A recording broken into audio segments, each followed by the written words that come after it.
Did you know that one pirate's theft was so massive it turned England into a world superpower? Francis Drake started as a slave trader and pirate who attacked Spanish treasure ships, but in 1577 he began a journey that would change history forever. During his 3-year voyage around the entire world, Drake captured a Spanish treasure ship called Nuestra Señora de la Concepción.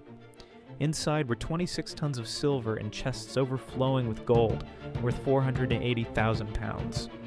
That was half of England's entire yearly income.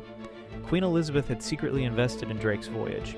When he returned, she made a profit of 4,700%. That's like turning $1,000 into $47,000 overnight. Spain was furious and demanded Drake be executed as a pirate. Instead, Elizabeth knighted him right on the deck of his ship, the Golden Hind.